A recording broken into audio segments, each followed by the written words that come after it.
વિદ્યાર્થી મિત્રો, આજે આપણે બેરોજગારી ઉદ્ભવવાના કારણો વિશે અભ્યાસ કરીશું. પરંતુ એ પહેલાં આપણે જે લાસ્ટ લેક્ચરમાં સમજ્યા હતા કે જે બેરોજગારીના પ્રકારો એ આપણે યાદ કરી લઈએ. આપણે સમજ્યા હતા કે બેરોજગારીના જે પ્રકારો, તો બેરોજગારી છે એ 5 પ્રકારે આપણે જોઈ શકીએ છીએ. સૌપ્રથમ છે સંપૂર્ણ બેરોજગારી, બીજું છે પ્રસન્ન બેરોજગારી, ત્રીજો મુદ્દો ચક્રીય બેરોજગારી, ચોથો મુદ્દો અર્ધ બેરોજગારી અને પાંચમો છે ઘર્ષણજન્ય બેરોજગારી. આમ અલગ અલગ બેરોજગારી આપણે સમજ્યા હતા. તો સંપૂર્ણ બેરોજગારી શું આપણે ટૂંકમાં યાદ કરી લઈએ. અર્થ એનો પૂછાય છે, ખાસ ક્વેશ્ચનમાં યાદ રાખવાનો છે. તો સંપૂર્ણ બેરોજગારી એટલે શું? તો વ્યક્તિ પોતે શું કરે છે, કાર્ય કરવા માટે સક્ષમ છે, પરંતુ એને કોઈ કાર્ય જ નથી મળતું. એટલે કે પ્રવર્તમાન વેતન દરે રોજગારી મેળવવા માંગે છે અને એની પાસે લાયકાત પણ છે, છતાં પણ એને કોઈ પણ પ્રકારનું કામ નથી મળતું. તો એવો વ્યક્તિ કેવો મળશે આપણને જોવા? એ બેરોજગાર જોવા મળશે. હવે આપણે જોઈએ બીજું છે કે જે અર્ધ બેરોજગાર. તો અર્ધ બેરોજગાર એટલે શું? કે વ્યક્તિ પોતે જે કાર્ય કરે છે તો એ પૂરેપૂરી શક્તિનો ઉપયોગ કરી શકતા નથી. એટલે કે જે પોતે કામ કરે છે તો એ કામે કેવું છે, અમુક કલાકોનું જ એને કામ મળે છે, તો એ છે અર્ધ બેરોજગારી. જ્યારે પ્રસન્ન બેરોજગારી એટલે શું? તો આપણે એને કહી શકીએ કે છુપી રીતે બેરોજગાર, કે આપણને એવું લાગે દેખીતી રીતે કે વ્યક્તિ કાર્ય કરે છે, પરંતુ એનો એ કાર્યમાં જોડાવાથી ઉત્પાદનમાં વધારો પણ નથી થતો કે ઘટાડો પણ નથી થતો. તો એ બેરોજગારી કેવી છે? પ્રસન્ન બેરોજગારી. જ્યારે ચક્રીય બેરોજગારી એટલે શું? તો એ તેજી અને મંદીની સ્થિતિ એ સર્જાય છે. હવે આપણે જોઈએ કે જે ઘર્ષણજન્ય બેરોજગારી એટલે શું? તો જ્યારે ઉત્પાદન પદ્ધતિમાં તેમજ જે નવી ટેકનોલોજીના કારણે જે વસ્તુ નવી બજારમાં આવે છે, તો એના કારણે જે અમુક સમય દરમિયાન જે શ્રમિકો છે એ બેરોજગાર જોવા મળે છે, તો એ બેરોજગારી એ ઘર્ષણજન્ય છે. કેમ કે નવી ટેકનોલોજીના કારણે એ શીખી નથી શકતા અને અમુક સમય દરમિયાન એ વ્યક્તિ શ્રમિક એ પોતે બેરોજગાર જોવા મળે છે, તો એ બેરોજગારી એ ઘર્ષણજન્ય છે. આમ આપણે આ પ્રકારો સમજ્યા હતા, એ ખૂબ જ મહત્ત્વના. આજે આપણે જોઈશું એ બેરોજગારી જે ઉદ્ભવવાના કારણો, કેવી રીતે બેરોજગારી ઉદ્ભવે છે. તો હવે આપણે જોઈએ કે જે બેરોજગારી ઉદ્ભવવાના કારણો, ક્વેશ્ચન પૂછાય કે બેરોજગારી ઉદ્ભવવાના કારણો એ સમજાવો. કોઈ પણ કીધું હોય કે કોઈ પણ 5 કારણો સમજાવો, તો આપણે 5 કારણો, ટોટલ 10 કારણો છે, એમાંથી કોઈ પણ 5 કારણો છે આપણે સમજાવી શકીએ છીએ. તો બેરોજગારી ઉદ્ભવે છે તો શા માટે? કે રોજગારી નથી મળતી ત્યારે બેરોજગારી એ જોવા મળે છે. અને બેરોજગારીની સમસ્યાના અભ્યાસ અર્થે જે રચાયેલી જે ભગવતી સમિતિના અહેવાલમાં પણ ભારતની બેરોજગારીનું પ્રમાણ અને કારણો એ દર્શાવવામાં આવ્યા છે. એટલે કે ભારતમાં આર્થિક વિકાસનો દર ઊંચો લઈ જવા માટે અને બેરોજગારીની સમસ્યા છે એ ઓછી થાય, એટલે એના ઉકેલ માટે ઈસવીસન 1951થી આયોજનબંધ જ્યારે પગલાં શરૂ કરવામાં આવ્યા છે, એટલે કે બેરોજગારીની સમસ્યા વધારે ને વધારે તીવ્ર બનતી ગઈ છે. એટલે કે બેરોજગારીનું પ્રમાણ ઘટાડવા માટેના જે પ્રયાસો થઈ રહ્યા છે. અને ભારતમાં પ્રથમ પંચવર્ષીય યોજનાને અંતે 53 લાખ બેરોજગારી હતી અને 5મી પંચવર્ષીય યોજના હતી ત્યારે બેરોજગારી છે 304 લાખ અને 9મી જે યોજના હતી પંચવર્ષની ત્યારે બેરોજગારીનું પ્રમાણ જોવા મળે છે 348.5 લાખ બેરોજગારી જોવા મળે છે.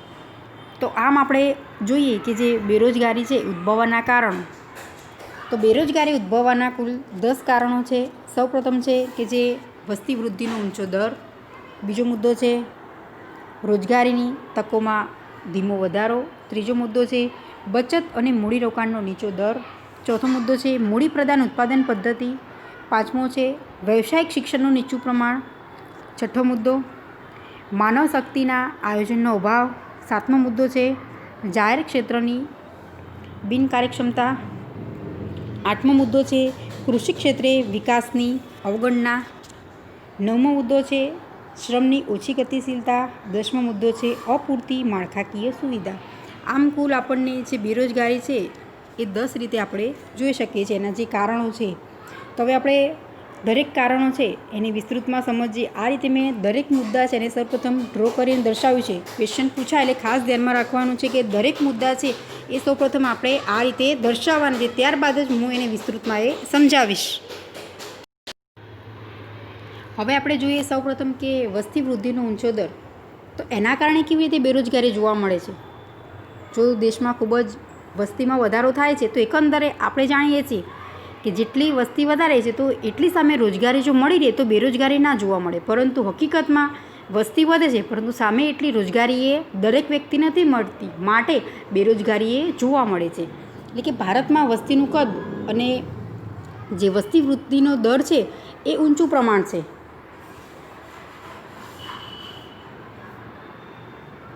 વસ્તીનું કદ તેમજ જે વસ્તી વૃદ્ધિનો દર છે એનું પ્રમાણ કેવું જોવા મળે છે? ઊંચું જોવા મળે છે. એટલે કે ભારતમાં વસ્તી વૃદ્ધિનો દર ઊંચો રહેવાથી શ્રમના પુરવઠામાં પણ ઝડપી વધારો થાય છે અને શ્રમ બજારમાં રોજગારીની શોધમાં નવા શ્રમિકોનું પ્રમાણ વધતું જાય, પરંતુ તેની સામે રોજગારીની તકોમાં ધીમા દરે વધારો થયો અને બેરોજગારી અને અર્ધ બેરોજગારીની સમસ્યા એ વધતી જાય છે. કે સ્વાભાવિક રીતે જો જેટલી પણ વ્યક્તિ દેશમાં જોવા મળે છે તો દરેક વ્યક્તિ એટલે કે શ્રમિકને જો રોજગારી મળશે તો બેરોજગારી જોવા જ નહીં મળે, પરંતુ એવું બનતું જ નથી. હા, જેની પાસે સારી લાયકાત છે એ વ્યક્તિને સારી એવી રોજગારી મળે છે, પરંતુ જેની પાસે હકીકતમાં યોગ્ય લાયકાત નથી ધરાવતા તો એવા વ્યક્તિ પાસે જે રોજગારી મેળવવું છે એમના માટે ખૂબ જ મુશ્કેલ કાર્ય બની જાય છે. અને હકીકતમાં એવું પણ બને છે કે જે વ્યક્તિ પાસે ડિગ્રી છે છતાં પણ એ વ્યક્તિને એ પ્રમાણેની લાયકાતવાળું કામ નથી મળતું, તો એનાથી એ નીચલી કક્ષાનું પણ કાર્ય સ્વીકારે છે. કેમ કે એને રોજગારી મળી રહે માટે, એટલે પોતાનું જે યોગ્ય રીતે જીવન જીવી શકે એ માટે પોતે શું કરે છે? કાર્ય પ્રયત્નશીલ હોય છે. એટલે કે આમ બેરોજગારી ઉદ્ભવવાનું કારણ જ છે કે દરેક વ્યક્તિની રોજગારી એ નથી મળતી જોવા મળતી, માટે બેરોજગારી શું મળે છે? આપણને દેશમાં એ જોવા મળે છે. અને ભારતમાં પ્રતિ વર્ષે 1.70 કરોડ જેટલી વસ્તી વધે છે. એટલે કે ઊંચા દરે જે વધતી વસ્તીની સામે દેશમાં રોજગારીના આપવાના જે સાધનો છે એ કેવા છે? અપૂરતા જોવા મળે છે, એ અપ્રાપ્ય છે. એટલે કે બેરોજગારી સ્વાભાવિક રીતે વધતી જોવા મળે છે આપણને. હવે આપણે બીજો મુદ્દો જોઈએ કે રોજગારીની તકોમાં ધીમો વધારો. રોજગારી જોવા મળે છે પરંતુ કેવી મળે છે? ધીમો એનો દર જોવા મળે છે કે વધતો નથી. જો દરેક વ્યક્તિ દરેક શ્રમિકને જો રોજગારી મળી રહેશે તો બેરોજગારીનું પ્રમાણ ઘટશે, પણ એવું હકીકતમાં બનતું નથી. એટલે કે રોજગારી વધારવાને આર્થિક વિકાસના વૃદ્ધિદર સાથે ખૂબ જ ગાઢ સંબંધ છે, પરંતુ આયોજનકાળ દરમિયાન આર્થિક વિકાસનો દર વધતો ગયો હોવા છતાં પણ રોજગારીની પૂરતી તકોનું સર્જન કરવામાં નિષ્ફળતા મળી છે. કે વિકાસ થયો છે પરંતુ રોજગારીનું સર્જન એ યોગ્ય રીતે જોવા નથી મળ્યું. આપણે જાણીએ છીએ કે જો દેશ વિકસિત છે તો ત્યાં રોજગારી કેવી મળશે? સૌથી વધુ દરેક વ્યક્તિને રોજગારી મળી રહેશે. એવું ક્યાંય પણ નહીં જોવા મળે કે એ દેશમાં એ રોજગારી કોઈ પણ શ્રમિકને નથી મળતી. પરંતુ હા, જે દેશ વિકાસશીલ છે, પોતે વિકાસ કરી રહ્યા છે, તો એવા દેશમાં જે રોજગારી કેવી મળશે? આપણને અપૂરતી જોવા મળશે કે દરેક વ્યક્તિ છે એને રોજગારી જોવા નથી મળતી. આપણે વાત કરીએ અમેરિકામાં, તો અમેરિકા કેવો છે? વિકસિત દેશ છે, તો ત્યાં મોસ્ટલી દરેક વ્યક્તિ શ્રમિકને રોજગારી એ મળી રહે છે નાની મોટી. જ્યારે આપણો ભારત દેશ કેવો છે? વિકાસશીલ છે, તો ત્યાં જે વ્યક્તિ કાર્ય કરવા ઈચ્છે છે એને ઘણી વખત કામ નથી પણ મળતું, તો એ બેકાર જોવા મળે છે, બેરોજગારી જોવા મળે છે. કેમ કે આપણા દેશમાં વસ્તી વધારે છે, તો હકીકતમાં દરેક શ્રમિક છે એને રોજગારી નથી મળતી, તો બેરોજગારી એ જોવા મળે છે.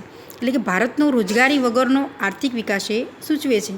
અને ભારતમાં 10મી યોજનામાં આર્થિક વિકાસનો દર 7.6% અને 11મી યોજનામાં જે 7.8% એ થયો હતો, છતાં બેરોજગારીની સંખ્યા વધતી ગઈ છે. વિકાસ આપણો જો ભારત દેશમાં જોવા મળે છે, કેટલો જોવા મળે છે? 7.6% 10મી યોજનામાં, જ્યારે 11મી યોજનામાં જોવા મળે છે આપણને 7.8%. છતાં પણ વિકાસ થયો છતાં પણ બેરોજગારી કેવી છે? જોવા મળે જ છે. એટલે કે ખેતી ક્ષેત્રે હરિયાળી ક્રાંતિ અમુક વિસ્તારો પૂરતી જ મર્યાદિત રહી અને કૃષિ સિવાયના જે અન્ય ક્ષેત્રો છે એ પ્રમાણમાં ઓછો વિકાસ થયો હોવાથી શ્રમ પુરવઠાના વધારાના છે રોજગારીની નવી તકોનું સર્જન કરવામાં એ સફળતા નથી મળી. અને આમ બેરોજગારી એ વધતી જોવા મળે છે, બેરોજગારીમાં એ વધારો થયો છે. હવે આપણે ત્રીજો મુદ્દો જોઈએ છે, બચત અને મૂડીરોકાણનો નીચો દર. તો ભારતમાં આયોજનકાળ દરમિયાન રાષ્ટ્રીય આવકમાં વધારો થયો છે. કે આપણે જે દેશની રાષ્ટ્રીય આવક કેવી છે? વધતી ગઈ છે. આયોજનકાળ દરમિયાન રાષ્ટ્રીય આવકમાં શું થયો છે? વધારો થયો છે. અને સાથે સાથે વસ્તી વૃદ્ધિનો દર પણ ઊંચો જોવા મળે છે. આપણે જોઈએ છીએ કે દિવસે ને દિવસે વસ્તીમાં શું થાય છે? વધારો જોવા મળે છે. અને માથાદીઠ આવકમાં રાષ્ટ્રીય આવકના પ્રમાણમાં નીચા દરે વધારો થયો છે. એટલે કે નીચી માથાદીઠ આવક અને વધતી વસ્તીના જે નિભાવ પાછળ થતા ખર્ચને કારણે બચત અને મૂડીરોકાણનો દર નીચો રહ્યો છે. માથાદીઠ આવક કેવી જોવા મળે છે? નીચી જોવા મળે છે. અને વસ્તી એ વધુ છે. તો હવે દરેક વ્યક્તિ છે એમનું જે ભરણ પોષણ માટે જે ખર્ચ તો થવાનો છે, તો એમના પાછળ જે ખર્ચ થાય છે તો એના કારણે બચત અને મૂડીરોકાણનો દર એકંદરે કેવો થાય છે? નીચો જોવા મળે છે.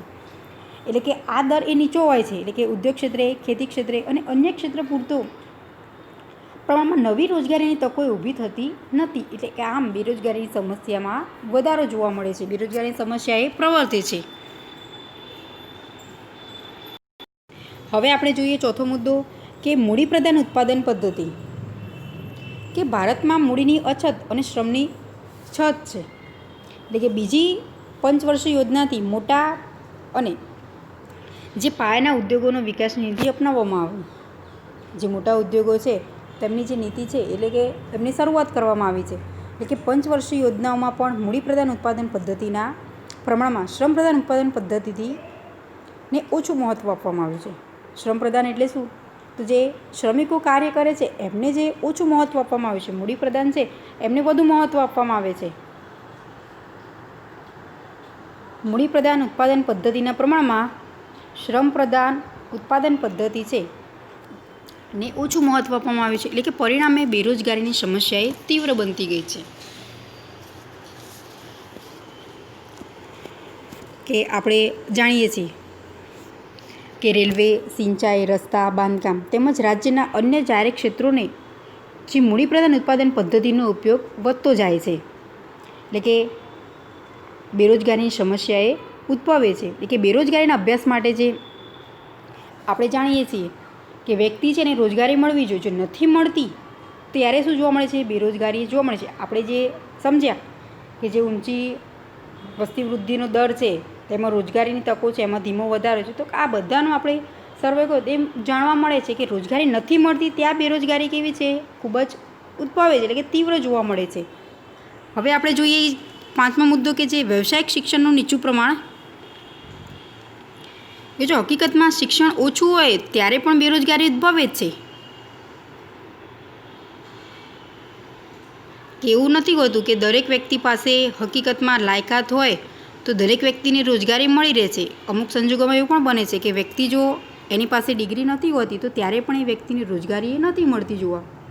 એટલે કે ત્યારે બેરોજગારી એ ઉદ્ભવે છે. ભારતમાં શિક્ષિતોની વધતી જતી બેરોજગારીનું એક મહત્ત્વનું કારણ ખામીયુક્ત શિક્ષણ પદ્ધતિ છે. કે આપણે જોડી સૌ પ્રથમ જાણીએ છીએ કે વ્યક્તિ શિક્ષિત જોવા મળે છે પરંતુ એ વ્યક્તિ શિક્ષિત કેવી રીતે છે? તો એ જ્યારે પણ એને અભ્યાસ કરે છે તો એ શિક્ષણની પદ્ધતિ કેવી છે? ખામીયુક્ત. એની પાસે ડિગ્રી છે પરંતુ એને એ પ્રકારનું કાર્ય નથી આવડતું. હકીકતમાં વ્યક્તિ જે પ્રમાણે એની પાસે લાયકાત ડિગ્રી છે તે પ્રમાણે એનું કાર્ય એને હકીકતમાં આવડવું જોઈએ પણ એવું બનતું જ નથી. એ પ્રમાણે એનું જે કાર્ય નથી મળતું તો સામે એને વળતર પણ કોઈ પણ કંપની છે એને ચૂકવી શકતું નથી. કે શિક્ષિતોની સંખ્યા વધતી ગઈ છે પરંતુ સામે શું જોવા મળે છે? ખામીયુક્ત શિક્ષણ પદ્ધતિ છે. કે દરેક ક્ષેત્રમાં જે બદલાતી જતી કાર્ય પદ્ધતિને અનુરૂપ કામ કરી શકે તેવા શ્રમિકો તૈયાર કરવામાં આજની શિક્ષણ પદ્ધતિ છે એ સફળ નથી થઈ. ખામીયુક્ત શિક્ષણ પદ્ધતિ એટલે શું? કે કોઈપણ વ્યક્તિ છે એ કાર્ય દરેક ક્ષેત્રમાં કરી જવું જોઈએ પરંતુ એ કાર્ય માટે એ વ્યક્તિ અનુરૂપ થઈ જ નથી શકતો. માટે બેરોજગારી એ આપણને જોવા મળે છે. આર્થિક વિકાસના દરને ઊંચો લઈ જવા માટે ઉદ્યોગ ક્ષેત્રે, ખેતી ક્ષેત્રે તેમજ અન્ય ક્ષેત્રમાં નવી ટેકનોલોજી અને યાંત્રિકીકરણ અપનાવવામાં આવ્યા છે. કે આર્થિક વિકાસનો દરમાં જો વધારો કરવો છે તો આપણે કેવી રીતે વિકાસ કરી શકીએ છીએ? વિકાસનો દર એ કેવી રીતે ઊંચો લઈ જઈ શકીએ છીએ? તો ખેતી ક્ષેત્રે, ઉદ્યોગોમાં તેમજ અન્ય ક્ષેત્રમાં નવી ટેકનોલોજીના કારણે આપણે વિકાસનો દર એ ઊંચો લઈ જઈ શકીએ છીએ. કેમ? તો એના કારણે લેટેસ્ટ જે ટેકનોલોજીકલ યંત્રોનો ઉપયોગ કરીને ઉત્પાદન વધારી શકીએ છીએ. તો વિકાસ આપણો કેવો થશે? વધારે. કે આપણો જે તે વસ્તુનું ઉત્પાદન કરીએ છીએ ને આપણે પછી એ વસ્તુ છે એની નિકાસ વધારીશું તો આપણી દેશની આવક કેવી થશે? વધશે. આયાતનું પ્રમાણ ઘટાડી અને એકંદરે નિકાસનું પ્રમાણ વધારીશું માટે આપણા દેશની આવક વધશે. અને આવક વધે છે તો આપણે જે તે વ્યક્તિ જે તે પોતે ઉદ્યોગ ધંધો નવો સ્ટાર્ટ કરી શકે છે ને એમાં રોજગારી એ નવા લોકો, નવા શ્રમિકોને આપી શકે છે. એટલે કે આ નવી પદ્ધતિને અનુરૂપ કેળવાયેલા અને ટેકનોલોજીનું જ્ઞાન ધરાવતા શ્રમિકોની જરૂર પડે છે. એટલે કે નવી ટેકનોલોજીનો યુઝ કરીએ છીએ આપણે, તો એમાં જે વ્યક્તિ પોતેમાં જ્ઞાન એ પ્રમાણેનું સંપૂર્ણ ધરાવતો હોય એવા શ્રમિકોને શું કરવું આપણે જરૂરિયાત હોય છે કે આપણે જાણીએ છીએ કે નવી ટેકનોલોજીનો યુઝ કરીશું તો એ ટેકનોલોજી સાથે સંકળાયેલો વ્યક્તિ એટલે કે નવી પદ્ધતિને અનુરૂપ એ કેવી રીતે કાર્ય કરી શકે તો જ એ મશીન યોગ્ય રીતે ચલાવી શકે. જે વ્યક્તિ નથી જાણકાર એ નવી પદ્ધતિને શું કરશે, સ્વીકારશે નહીં. કેમ કે એની પાસે એ પ્રકારનું જ્ઞાન જ નથી.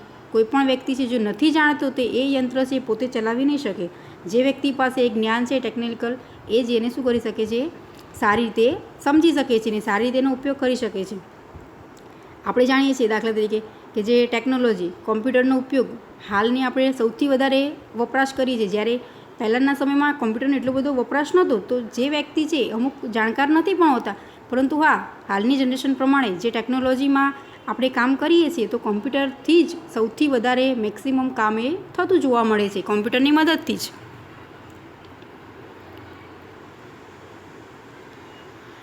પરંતુ વર્તમાન શિક્ષણ પદ્ધતિના આવા વ્યવસાયિક શિક્ષણનું પ્રમાણ એ ખૂબ ઓછું છે. એટલે કે તેથી શિક્ષણ મેળવ્યા પછી પણ વ્યક્તિ સ્વરોજગારી મેળવી શકે તેટલી ક્ષમતા હોતી નથી. વ્યક્તિ શિક્ષિત તો હોય છે પરંતુ એનામાં એટલી કાબિલિયત નથી હોતી કે પોતે રોજગારી મેળવી શકે. આપણે એવું જાણીએ છીએ કે જો કોઈ પણ વ્યક્તિ ભણેલો વ્યક્તિ છે તો એ ક્યારે પણ બેસી નહીં રહે, પોતે પોતાનું ગુજરાન તો ચલાવી શકે, એટલે કે રોજગારી તો મેળવી શકે. પરંતુ હકીકતમાં ઘણી વખત એવું બનતું નથી કે વ્યક્તિ શું બને છે, બેરોજગારીનો ભોગ બને છે. એની પાસે હકીકતમાં ડિગ્રી પણ છે છતાં પણ એને એ પ્રકારનું કોઈ કાર્ય નથી મળતું, તો એ વ્યક્તિ કેવો જોવા મળે છે, આપણને બેરોજગાર જોવા મળે છે. હવે આપણે જોઈએ છઠ્ઠો મુદ્દો. હવે આપણે છઠ્ઠો મુદ્દો જોઈએ કે જે માનવ શક્તિના આયોજનનો અભાવ. તો કેવી રીતે જો આયોજનનો અભાવ જોવા મળે છે તો એના કારણે પણ બેરોજગારી જોવા મળે છે. એટલે કે વ્યક્તિ પાસે હકીકતમાં યોગ્ય ડિગ્રી છે, એની પાસે શિક્ષણ મેળવેલું છે, પરંતુ હકીકતમાં ત્યારે પણ એ વ્યક્તિ અમુક વખતે શું મળે છે, બેરોજગારી જોવા મળે છે. એની પાસે રોજગારી નથી હોતી. કેમ તો યોગ્ય રીતે એ પ્લાનિંગ નથી હોતું, એનો અભાવ જોવા મળે છે.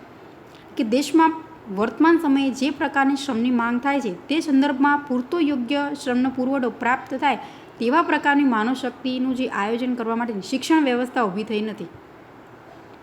એટલે કે વર્તમાન સમયે જે પ્રકારની માંગ જોવા મળે છે, શ્રમિકની જેવી માંગ છે એ પ્રમાણેનો એનો પુરવઠો એ હકીકતમાં હોતો જ નથી, પ્રાપ્ત થતો જ નથી. આ શું છે, શિક્ષણ વ્યવસ્થાની એક જે અસર આપણને જોવા મળે છે. એટલે શિક્ષણ વ્યવસ્થા છે એ ઊભી થઈ શકી જ નથી એ પ્રમાણેની. શ્રમની માંગ થાય છે એ પ્રમાણે શ્રમનો પુરવઠો એ હોતો નથી. આ શું છે, એક અભાવ આપણને જોવા મળે છે. માનવ શક્તિ આયોજન કરવા માટેની જે વ્યવસ્થા છે એ યોગ્ય નથી થતી. એટલે કે પ્રતિ વર્ષે લાખો શિક્ષિત યુવાનો ડિગ્રી મેળવે છે.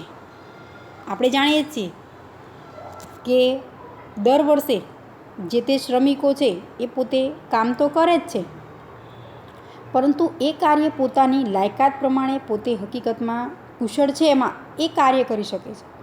એવી જ રીતે ડિગ્રી કે દરેક વ્યક્તિ છે એ પોતે ડિગ્રી તો મેળવે છે, એટલે કે પ્રતિ વર્ષે લાખો લોકો છે એ શિક્ષણ મેળવે છે, યુવાનો છે એ ડિગ્રી મેળવે છે, પરંતુ એમની પાસે વર્તમાન આર્થિક વિકાસને અનુરૂપ જ્ઞાન, તાલીમ કે શિક્ષણ ના હોવાથી શિક્ષિત હોવા છતાં પણ બેરોજગારીનો ભોગ બને છે. પોતે ડિગ્રી તો મેળવે છે પરંતુ એમની પાસે તેનો અભાવ જોવા મળે છે, જ્ઞાન, તાલીમ અને શિક્ષણ. જે પ્રમાણેનું કાર્ય છે એ પ્રમાણેની પાસે માહિતી નથી, એની તાલીમ એમને નથી મેળવી, એ પ્રમાણેનું શિક્ષણ નથી, એની જ્ઞાનનો અભાવ છે. એના કારણે પણ જે યુવાનો છે એ ઘણી વખત બેરોજગાર જોવા મળે છે. ડિગ્રી તો છે એમની પાસે છતાં પણ એ પ્રમાણેનું કાર્ય નથી મળતું, રોજગારી નથી મળતી, તો એકંદરે શું ગણાશે, એ પોતે શિક્ષિત બેરોજગાર આપણે કહી શકીએ છીએ. બેરોજગાર પણ જોવા મળે છે, પણ કેવા છે આ શિક્ષિત બેરોજગારીનો એ પોતે એક ભોગ બનેલા જોવા મળે છે. શાના કારણે, કે માનવ શક્તિ આયોજનના અભાવના કારણે.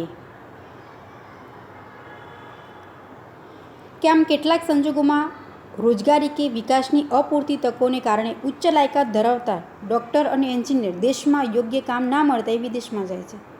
કે પોતે હકીકતમાં શું કરે છે, ઉચ્ચ પ્રકારનું જ્ઞાન, એમની પાસે શિક્ષણ છે, પરંતુ એ પ્રમાણેનું કોઈ પણ કાર્ય એ આપણા દેશમાં નથી જોવા મળતું, તો એ પોતે શું કરે છે, બહાર ફોરેનમાં જઈને એ પોતે જે તે અભ્યાસ કર્યો છે એ પ્રમાણેનું કાર્ય ત્યાં કરશે.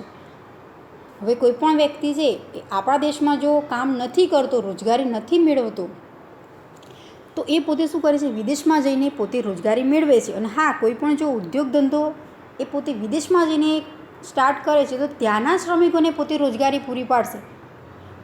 આપણા દેશમાં રહે તો જે તે કામ કરે છે, કોઈ પણ ઉદ્યોગ કરશે તો એ પોતે જ્ઞાનના આધારે, પોતાનું જે કૌશલ્ય છે એના આધારે કોઈ પણ ધંધો સ્ટાર્ટ કરે છે તો એ અન્ય શ્રમિકોને કાર્ય અપાવી શકે છે અને અન્ય શ્રમિકોની રોજગારી આપણા દેશમાં મળે છે. પરંતુ એ પ્રમાણેની ડિગ્રી છે છતાં પણ કોઈ નથી કામ મળતું એને, તો એ પોતે શું કરે છે, વિદેશમાં જઈ અને યોગ્ય કામ મળતા એ પોતે ત્યાં સેટલ થાય છે અને ત્યાં જ રહે છે. એટલે કે બ્રિટિશ શાસનમાં સોનાની એકતરફી પ્રથા કે ડ્રેન ઓફ ગોલ્ડ ભારતમાંથી બ્રિટન તરફ જોવા મળેલ તેમ વર્તમાનમાં બુદ્ધિધનનો એકતરફી પ્રવાહ ડ્રેન ઓફ બ્રેન એટલે કે ભારતમાંથી વિદેશ તરફ જોવા મળે છે. આ સમજવાનું છે કે બ્રિટિશ શાસનમાં સોનાની એકતરફી પ્રથા છે કે ડ્રેન ઓફ ગોલ્ડ, અને ભારતમાંથી બ્રિટન તરફ એ જોવા મળેલ છે. એટલે કે શું છે, ભારતમાંથી બ્રિટન તરફ જોવા મળેલ છે. એવી જ રીતે બુદ્ધિધનનો એકતરફી પ્રવાહ એટલે કે ડ્રેન ઓફ બ્રેન એ ભારતમાંથી વિદેશ તરફનો જોવા મળેલો છે આપણને. આ શું જોવા મળે છે કે માનવ શક્તિનો જે આયોજનનો અભાવ છે એના કારણે પણ બેરોજગારી એ જોવા મળે છે. યોગ્ય રીતે આયોજન નથી થતું ભારતનું, અને એના કારણે જે માનવ શક્તિ આયોજનનો જે અભાવના કારણે બેરોજગારી એકંદરે પ્રવર્તે છે. હવે આપણે જોઈએ 7મો મુદ્દો કે જાહેર ક્ષેત્રની બિનકાર્યક્ષમતા.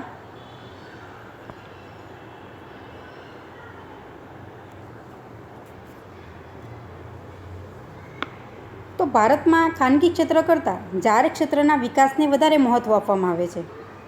ભારતમાં શું જોવા મળે છે, ખાનગી ક્ષેત્ર કરતાં જાહેર ક્ષેત્ર છે એના વિકાસને વધારે ઇમ્પોર્ટન્ટ આપવામાં આવ્યું છે. એટલે કે જાહેર ક્ષેત્રના એકમોની સંખ્યા અને તેમાં મૂડીરોકાણમાં ખૂબ જ વધારો થયો છે. જાહેર ક્ષેત્રના એકમો તેમજ મૂડીરોકાણમાં એ ખૂબ જ વધારો થયો છે. એકમોની જે સંખ્યા અને મૂડીરોકાણમાં જે વધારો જોવા મળે છે. એટલે કે જાહેર ક્ષેત્રને રોજગારી સર્જનના જે અંદાજ કર્યો હતો તે મુજબ રોજગારીનું સર્જન કરવામાં જાહેર ક્ષેત્રએ નબળી કાર્યક્ષમતાને કારણે સફળ થયા નથી. કે આપણે જે અંદાજ લગાવ્યો જાહેર ક્ષેત્ર દ્વારા આટલી પ્રમાણમાં રોજગારી એ વ્યક્તિને અપાવી શકે છે એવો અંદાજ માન્યો હતો, પરંતુ જે અંદાજ કર્યો હતો એ પ્રમાણેનું રોજગારીનું સર્જન કરવામાં જાહેર ક્ષેત્ર છે એ પોતે હકીકતમાં એમની કાર્યક્ષમતા એટલી જોવા નથી મળી, એટલા અંશે સફળ નથી થયા. એટલે કે વધુ રોજગારી આપી શકે તેવા ખાનગી ક્ષેત્ર ઉપર જાહેર ક્ષેત્રના વિકાસના હેતુસર અંકુશો મૂકવામાં આવે છે. એટલે કે ખાનગી ક્ષેત્રના વિકાસ માટે પૂરતું ધ્યાન પણ આપવામાં ના આવતા રોજગારીની તકો ઓછી ઊભી થઈ શકી છે અને બેરોજગારીમાં વધારો થયો છે. કેમ તો ભારતમાં ખાનગી કરતાં જાહેર ક્ષેત્ર પર વધુ ધ્યાન આપવામાં આવ્યું છે માટે, અને એ સામે શું રોજગારી આપી નથી શકે. એટલે કે જો ખાનગી ક્ષેત્રમાં વધુ ધ્યાન આપવામાં આવે તો એ પોતે શું કરે, રોજગારીની તકો ઊભી કરી શકે, પરંતુ ધ્યાન નથી આપી શકાય એટલે કે રોજગારીની તકો એ ઊભી થઈ શકી નથી અને આમ બેરોજગારી એ પ્રવર્તે છે.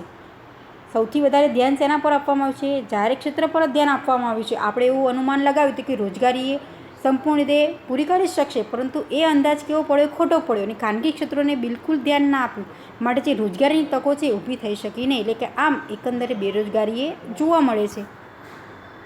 હવે આપણે જોઈએ 8મો મુદ્દો. હવે આપણે 8મો મુદ્દો સમજીએ કે કૃષિ ક્ષેત્રના વિકાસની અવગણના. તો કૃષિ ક્ષેત્ર છે એનો જે વિકાસ છે એની પણ આપણે શું કરી છે, અવગણના કરી છે. એટલે કે ભારતની મોટાભાગની વસ્તી રોજગારી માટે કૃષિ ક્ષેત્ર પર આધારિત હોય છે. એટલે કે આમ કૃષિ ક્ષેત્રે વધારે રોજગારી પૂરી પાડે તેવું આયોજન જરૂરી છે. આપણો ભારત દેશ કેવો છે આપણે જાણીએ છીએ, કૃષિ પ્રધાન, અને સૌથી વધારે આપણે આવક શેમાંથી મેળવીએ છીએ, કૃષિ દ્વારા જ. હા, આપણે અમુક જે વસ્તુઓ છે એની આપણે શું કરીએ છીએ, બહાર નિકાસ પણ કરીએ છીએ. જે કૃષિમાંથી આપણે ઉત્પાદન કરીએ છીએ જે તે વસ્તુનું ઉત્પાદન, તો સૌથી વધારે આપણે નિકાસ પણ કરીએ છીએ. અને આપણો ભારત દેશ એ કૃષિ પ્રધાન છે એટલે સૌથી વધારે મેક્સિમમ આવકનું આપણો સ્ત્રોત એ ખેતી છે. અને એનો આધારે આપણે શું છે, જે વરસાદના આધારિત આપણે કૃષિમાંથી એ સૌથી વધારે ઉત્પાદન કરી અને આવક મેળવી શકીએ છીએ. એટલે કે કૃષિ પર આધારિત છીએ. એટલે કે વસ્તી સૌથી વધારે રોજગારી એ કૃષિ પરથી એ મેળવી શકે છે. કૃષિ ક્ષેત્રના વિકાસને ઓછું મહત્ત્વ આપતા વિકાસ થઈ શક્યો નહીં. આપણે પ્રાધાન્ય કોને આપ્યું? ઉદ્યોગોને વધુ પ્રાધાન્ય આપ્યું, કૃષિ ક્ષેત્રને એટલું પ્રાધાન્ય આપ્યું નહીં, એટલે કે એનો વિકાસ થઈ શક્યો નહીં. આમ કૃષિ ક્ષેત્રે આવેલ હરિયાળી ક્રાંતિનો લાભ પણ દેશમાં પંજાબ, હરિયાણા જેવા અમુક રાજ્યોને જ થયો. જે હરિયાળી ક્રાંતિ આવી છે એનો લાભ છે અમુક જે રાજ્યોને જ થયો છે, બધા એનો ઉપયોગ કરી શક્યા નહીં. એટલે કે વધતી વસ્તીનું કૃષિ ક્ષેત્ર પર ભારણ, અપૂરતી સિંચાઈની સગવડ, કૃષિ ધિરાણની અપૂરતી સગવડ, વરસાદની અનિશ્ચિતતા તેમજ કૃષિ ક્ષેત્રના અન્ય જોખમોને કારણે ભારતમાં કૃષિ ક્ષેત્રનો વિકાસ એ અપૂરતો જે જોવા મળે છે. કૃષિ ક્ષેત્રનો વિકાસ એ પૂરતો ના થયો, એટલે કેવો છે એ યોગ્ય જોવા ના મળે. અમુક જે કારણોસર, જેમ કે વરસાદ છે એ ઘણી વખત અતિવૃષ્ટિ પણ જોવા મળે છે, ઘણી વખત અનાવૃષ્ટિ પણ જોવા મળે છે, તો એ બધું કૃષિને ખૂબ જ અસર કરે છે. વધુ પડતો વરસાદ પણ નુકસાનકારક છે, અને જો નથી વરસાદ પડતો તો પણ કોઈ પણ વસ્તુનું ઉત્પાદન હકીકતમાં થઈ શકતું નથી. તો ત્યારે પણ જે તે વ્યક્તિ એ કાર્ય સાથે સંકળાયેલા છે તો હકીકતમાં એમની આવક જ નથી, તો એ વ્યક્તિ બેરોજગારી આપણે કહી શકીએ છીએ. કેમ? તો ઉત્પાદન થતું જ નથી, તો એ અન્ય વ્યક્તિ છે, અન્ય શ્રમિકોને પોતે કામ નથી જ કરવા અપાવતા. કેમ કે જો ખેડૂત છે એને અન્ય શ્રમિકોની જરૂરિયાત જ નથી, તો એ વ્યક્તિઓને શું કરે છે? પોતે કાર્ય પર રાખતા જ નથી. તો એ સમય દરમિયાન એ શ્રમિકો કેવા જોવા મળે છે? આપણને બેકાર જોવા મળે છે. એમની પાસે કોઈ પણ આવકનો સ્ત્રોત નથી હોતો, માટે એ બેરોજગારીનો એ ભોગ બને છે અમુક જે કારણોસર. અને કૃષિ ક્ષેત્ર પર આધારિત જે ગ્રામીણ શ્રમિકો છે એ મોસમી બેરોજગારી છે. આપણે સમજ્યા હતા કે જે પ્રસન્ન બેરોજગારી એ પણ અહીં જોવા મળે છે. કે પ્રસન્ન બેરોજગારી શું છે? એક ભાગ જ છે કે આપણે છુપી બેરોજગારી કહી શકીએ છીએ. કે આપણને એવું લાગે કે વ્યક્તિ કાર્ય કરે છે હકીકતમાં, પરંતુ એ વ્યક્તિના જોડાવાથી ઉત્પાદનમાં વધારો પણ નથી થતો અને ઉત્પાદનમાં ઘટાડો પણ નથી થતો. ઉત્પાદન કેવું જોવા મળે છે આપણને? જે શૂન્ય, એ વ્યક્તિના જોડાવાથી ઉત્પાદન વધતું પણ નથી કે ઉત્પાદન ઘટતું પણ નથી. એટલે કે કૃષિ ક્ષેત્રમાં જે જોવા મળે છે આપણને બેરોજગારી એ પ્રસન્ન બેરોજગારી છે, અને એનાથી વ્યક્તિની આવકમાં કોઈ પણ પ્રકારનો વધારો થતો નથી. હવે આપણે જોઈએ 9મો મુદ્દો, શ્રમની ઓછી ગતિશીલતા. જે શ્રમ છે એની ગતિશીલતા કેવી જોવા મળે છે? એકંદરે ઓછી જોવા મળે છે. એટલે કે કેટલાક સંજોગોમાં શ્રમની ઓછી ગતિશીલતાને કારણે પણ બેરોજગારીની સમસ્યા એ સર્જાય છે. શ્રમની એ ઓછી ગતિશીલતાને કારણે પણ બેરોજગારી એ જોવા મળે છે. ભારતમાં ક્યારેક સામાજિક પરિબળો, કૌટુંબિક સંબંધો, ભાષા, ધર્મ, રીત રિવાજો, સંસ્કૃતિ અને માહિતીનો અભાવ, વાહન વ્યવહારની અપૂરતી સગવડો તેમજ રહેઠાણની સમસ્યા જેવા કારણોસર શ્રમની ગતિશીલતામાં અવરોધ સર્જાય છે. શ્રમની ગતિશીલતા એટલે શું? કે પોતે અમુક જે કારણોસર એ પોતે સ્થળાંતર નથી કરતા, પોતે કાર્ય મળે છે છતાં પણ એ શું કરે છે? એ કાર્ય કરવા માટે પોતે તૈયારી દર્શાવતા નથી, જવા માટે સ્થળાંતરે કરતા જ નથી. શ્રમ કરવો છે એમને, કોઈ બીજી જગ્યાએ મળે છે પણ એ માટે તૈયારી નથી દર્શાવતા, તો એ વ્યક્તિ પણ ત્યારે એકંદરે કેવો થાય છે? બેરોજગાર જોવા મળે છે. એમાં અલગ અલગ પરિબળો છે. એમને જે ભાષા છે, ધર્મ છે, સામાજિક પરિબળો, વાહન વ્યવહારની સગવડનો અભાવ, જો રહેવાની સગવડ ના મળે, તો આ બધી અલગ અલગ સમસ્યાઓના કારણે પણ વ્યક્તિએ બેરોજગાર જોવા મળે છે. જેમ કે સામાજિક પરિબળો છે, વાહન વ્યવહારની જે અપૂરતી સગવડ છે, એટલે કે એમને શ્રમ કરવો છે, પોતે કાર્ય કરવા માટે તૈયાર છે, પરંતુ વાહન વ્યવહારની સગવડ નથી, તે પોતે કાર્ય કરી શકતા નથી. એવી જ રીતે રહેઠાણની સમસ્યા, કે વ્યક્તિ પોતે કાર્ય કરવા માટે તૈયાર છે, પરંતુ એમને જે જગ્યાએ રહેવાની કોઈ પણ પ્રકારની સગવડ જ નથી, તો એના કારણે પણ પોતે શું કરે છે? રોજગારી નથી મેળવતા. બેરોજગારનો એ પોતે ભોગ બનેલ જોવા મળે છે. એટલે કે આમ આવા કારણોસર શ્રમની ગતિશીલતામાં જે અવરોધ સર્જાય છે. ઉચ્ચ શિક્ષણ મેળવેલા લોકો ગામડાઓમાંથી પછાત વિસ્તારોમાં કે દૂરના સ્થળોએ કામ મળતું હોય છતાં જવા તૈયાર થતો નથી અને બેરોજગાર રહેવાનું પસંદ કરે છે. તો આવા વ્યક્તિઓ શહેરમાં કામ કરવાનું પોતે પસંદ કરે છે. પોતે શું કરે છે? ઉચ્ચ શિક્ષણ મેળવેલા લોકો છે, પરંતુ ગામડાઓ કે જે પછાત એરિયા કહીએ છીએ, તો એવા સ્થળે પોતે શું કરે છે? કામ મળતું હોય છે છતાં પણ એ જવા નથી તૈયાર થતા. કેમ? તો ત્યાં શું જોવા મળે છે? દૂરનું સ્થળ છે અથવા એ સાવ પછાત એરિયા છે, તો સારી એવી શિક્ષણ એની પાસે ડિગ્રી છે છતાં પણ પોતે શું કરે છે? કામ કરવા માટે તૈયારી નથી દર્શાવતા, ત્યાં રહેવાનું પસંદ નથી કરતા. એની જગ્યાએ શું કરે છે? પોતે બેરોજગાર રહેવાનું પસંદ કરે છે. પણ આવી વ્યક્તિઓને જો શહેરમાં સારું કામ મળે છે તો પોતે ત્યાં જવાનું શું કરે છે, પોતે તૈયારી દર્શાવે છે. એટલે કે શક્ય ના હોય બનતા પણ એ બેરોજગાર રહે છે. એટલે કે શહેરની જે રહેણી કહેણી, ત્યાંના જે આકર્ષણો છે, યોગ્ય સુવિધાઓ છે, અને આ લોકો છે એ રોજગારી માટે ગામડામાં જવાનું નથી પસંદ કરતા. શહેરમાં જવાનું વધુ વ્યક્તિ પસંદ કરે. કેમ કે ત્યાંની જે રહેણી શ્રેણી, લાઈફસ્ટાઈલ એ સારી એવી જોવા મળે છે. એવી જ લાઈફસ્ટાઈલ એ ગ્રામીણ વિસ્તારમાં નથી જોવા મળતી. માટે એ વ્યક્તિ શું કરે છે, ત્યાં જવાનું પસંદ નથી કરતા. ડિગ્રી છે એના કરતાં પોતે શું કરે છે, બેરોજગાર રહેવાનું પસંદ કરે છે. પરંતુ એ ગ્રામીણ વિસ્તારમાં કામ કરવા માટે તૈયારી નથી દર્શાવતા અને બેરોજગાર પોતે રહે એ પસંદ એવું કરે છે. પરંતુ જો શહેરમાં એમને સિટીમાં કોઈ પણ પ્રકારનું કાર્ય મળે છે ઓછા વેતને, તો ત્યાં એ પોતે કરવા માટે તૈયારી દર્શાવે છે. એટલે કે આમ શ્રમની ઓછી ગતિશીલતા એટલે પોતે કાર્ય માટે હકીકતમાં સ્થળાંતર થવાનું પસંદ કરતા નથી. આમ પણ એ બેરોજગાર વ્યક્તિએ જોવા મળે છે. હવે આપણે જોઈએ કે જે અપૂરતી માળખાકીય સુવિધાઓ બેરોજગારી જોવા મળે છે એનું એક મુખ્ય કારણ છે કે જે અપૂરતી માળખાકીય સુવિધાઓ.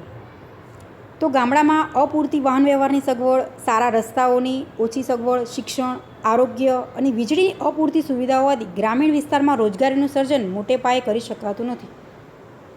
કે ગામડામાં અમુક પ્રકારની સગવડો છે એ મળતી જ નથી. આપણે જાણીએ છીએ કે ત્યાં શિક્ષણ નથી હોતું, આરોગ્ય હોય છે તો કેવું હોય છે, ખૂબ જ ઓછું શિક્ષણનું પ્રમાણ જોવા મળે છે ગ્રામીણ વિસ્તારમાં. જેમ કે સિટીમાં શિક્ષણનું પ્રમાણ કેવું છે, સૌથી વધારે. કેમ કે જે સ્કૂલો, કોલેજો, જે ઉચ્ચ એજ્યુકેશનની દરેક સગવડ આપણને સિટીમાં મળી રહે એવી સગવડ એ ગ્રામીણ વિસ્તારમાં નથી મળતી. તો ત્યાં વ્યક્તિ રોજગાર હોવા છતાં પણ ત્યાં તૈયારી દર્શાવતા નથી. બેરોજગાર રહેવાનું પોતે શું કરે છે, પસંદ કરે છે.